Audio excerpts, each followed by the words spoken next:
идет подъем сезонного заболеваемости вирусными инфекциями.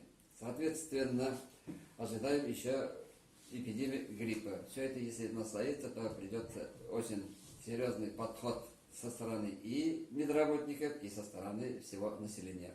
В образовательных учреждениях ведется ежедневный фильтр заболеваемости детей. Дети, которые приходят с температурой, обязательно отправляются с родителями обратно.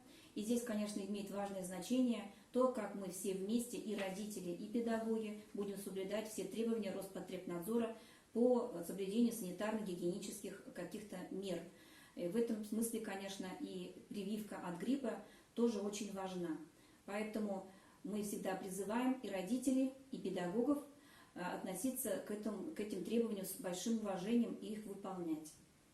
Школы закрываться не собираются на карантины, закрываются только отдельные классы на короткое время для того, чтобы предотвратить распространение инфекций.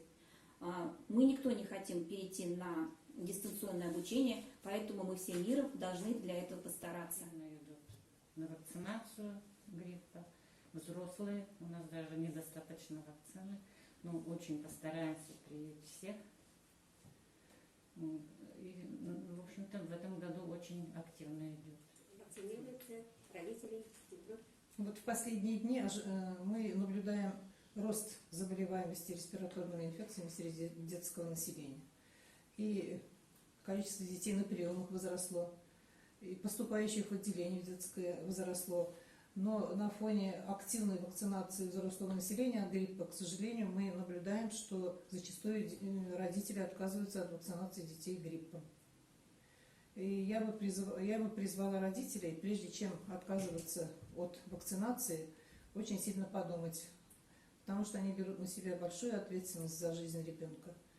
Наслоение гриппа, уже тут говорилось, наслоение гриппа, сезонных респираторных заболеваний и коронавирусной инфекции может быть губительно для любого организма, в том числе и для детского.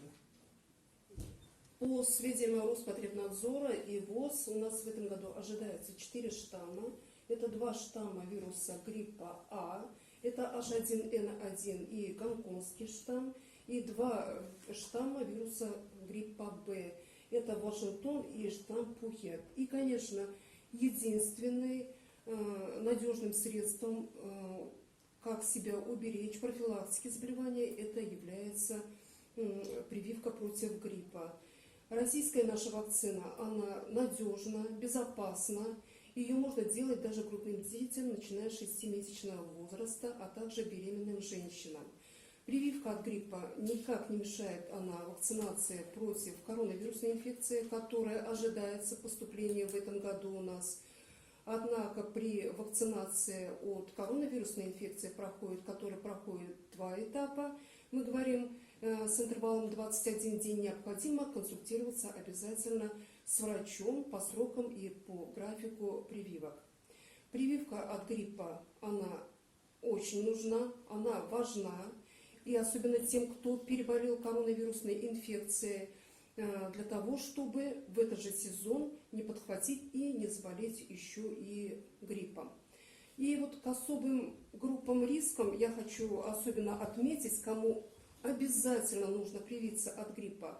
Это входят в эти группы риска, это дети 6-месячного возраста, от 6 месяцев, начиная старше, дети, посещающие детские сады, это школьники, посещающие школы, студенты, которые учатся в образовательных коллективах, где скученность, особенно у нас среди детского населения.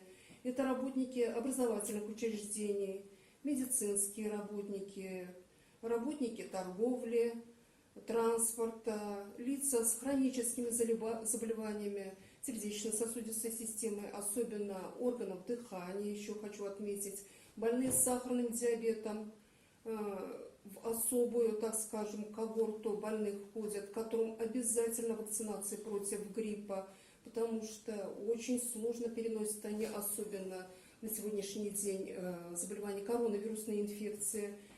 Это отметить нельзя. Лица с онкологическими заболеваниями должны особенно привиться против гриппа, а также больные с иммунодефицитными состояниями. Вакцинация проходит у нас во всех поликлиниках, на всех ФАПах. Можно привиться на всех амбулаториях, поэтому всех приглашаем. Прививки делаются бесплатно, абсолютно.